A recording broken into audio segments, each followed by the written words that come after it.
Natural childhood, in a way we should put an A in front of that, a natural childhood, because that's what we want for people. And this is something that the Trust has been angsting about, worrying about for many years. You only have to go back to our founder, a woman called Octavia Hill.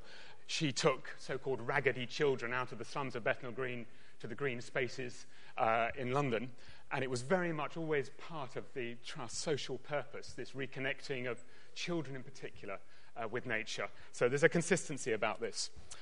You may notice the plethora of logos along the bottom there, and it's a really important point that we're not in this together. We've got a load of really great partners there, and we hope to build on that.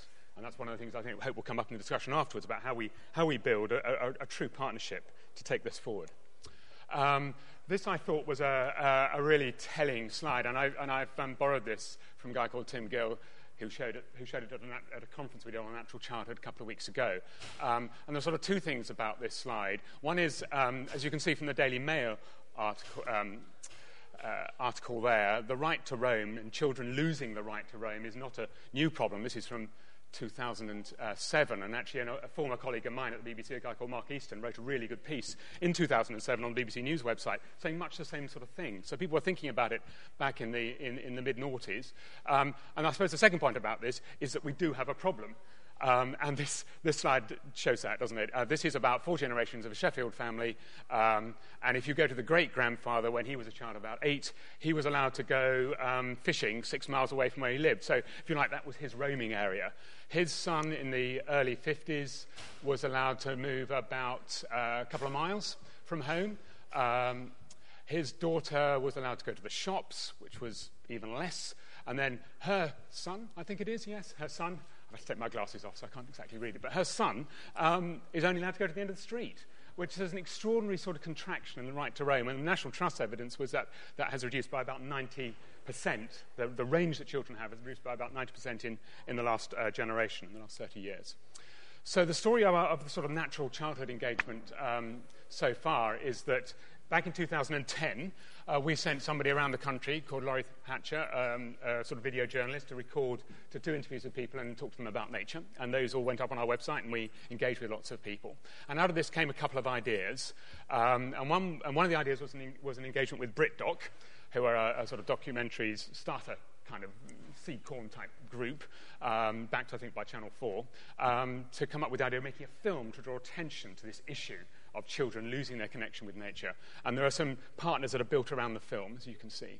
The other thing we did was commission Stephen, and he's talked about that, and he produced this really great report in March, which achieved the most extraordinary amount of coverage. The commentariat went bonkers for it, and our sort of awareness charts went like this. It was absolutely fantastic. And that actually, we used that to provoke responses from organisations, lots of organisations and individuals. And that was all rolled into the inquiry document that Stephen also held up, which was done by my colleagues and is really very good, and I recommend. And then that led on to the summit. And meanwhile, we're filming the film. And so so that's where we are now. We just had the summit a couple of weeks ago. And out of the report and the inquiry we did came some sort of sense of barriers. And Stephen's touched on this, but this is in particular, this is a YouGov survey of parents of preteen children. And so they're reflecting back to us what we assumed, and we're more or less right. They say that the biggest barrier is that it's not safe to go out because of stranger danger. There aren't any safe places to go outdoors nearby, so that's about the absence of green space nearby. That there's too much traffic in the area, and anyway, they all prefer to do things indoors because it's been a terrible summer. But that's really endorsing what we had assumed. So the inquiry tended to try to sort of throw up some potential directions. And these are sort of 4 themes that came out of that. These are sort of tasks almost, I suppose, which is to grow the role of nature as part of the everyday school experience. It's one of the things that came through to us strongly, that we need to get schools involved.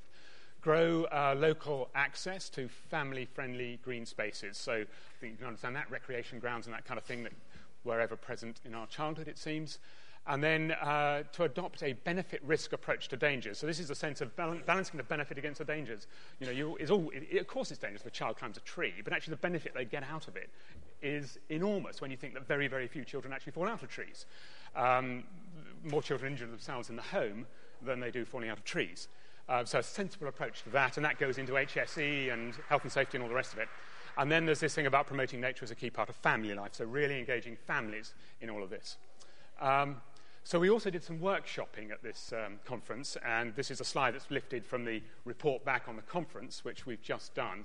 And there were so many ideas. We had, 4 or 5 workshop groups. They all came up with loads of brilliant ideas. And these are, around reclaiming urban spaces. These are around a kind of an Olympic Games, which is really just about games and fun and outdoors. There's thoughts about how we use the power of supermarkets and nature and vouchers to get money, as it were, through vouchers to invest in green spaces and green activities for schools. And then something long-term around investing in nature and the benefits that might bring to the next generation, the kind of the nature bond sort of idea. So where are we? Where next? As I say, we've just done this summit, so now, and we've had a load of people who have come forward saying we want to be partners in this, and obviously the RSPB announced at the summit that they were joining us, which is absolutely fabulous. So we need to sort of consolidate that, get a sense of what the partners are, what role they're going to play, how we're going to work together as a coalition. We've got to do some more work on the film. We've got to find some more money for the film, actually. So if someone's sitting on a large bursary somewhere which is intended for this kind of thing, let me know, because we'd love to raise some money to complete the film. And clearly, if we don't get one big donor, we'll be going out for lots of small donations, and people will try and crowdsource, I think, some money to pay for the film. And that will run its course through to the summer.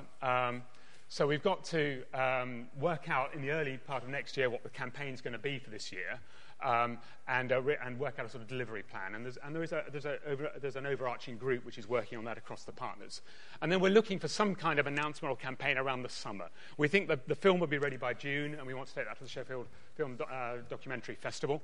And that will be a good moment to launch the campaign, we think. So the film is called Project Wild Thing, and I'll just give you a 2-minute flavour of what that's going to look like. I don't want my generation to be the last generation of kids that played in the woods. I'm David Bond, and I live in the middle of one of the busiest cities in the world. I grew up in the countryside. My kids don't have that, and I don't know whether that really matters or not, but I'm worried that it might. Do my kids have nature deficit disorder? Hi! So I've appointed myself marketing director for nature. I'm going to pull together a team of 8 to 12-year-old kids, and with the help of top branding and marketing professionals, we're going to flog the benefits of nature to the public. My aim is to persuade apathetic consumers and my family of the benefits of this amazing, free wonder product, nature. My new job will take me from the boardrooms of Madison Avenue to the Ethiopian highlands, from the wilds of Scotland to my back garden in London. I'll meet brain scientists, play gurus, and nature experts in a bid to understand the value of nature and the challenges it faces. What will happen if we raise a generation of children who are completely out of touch with nature? The human brain is exquisitely evolved to adapt to the environment. If that environment is changing in a dramatic way, then you will change. I mean, I think everyone would accept the logic of that. You can't be taught how to be responsible. You can only learn how to be responsible by other people backing away and allowing you to have that experience. You will be very heroically, charging the machine guns with a cavalry regiment. You don't have the resources. I don't think it's achievable.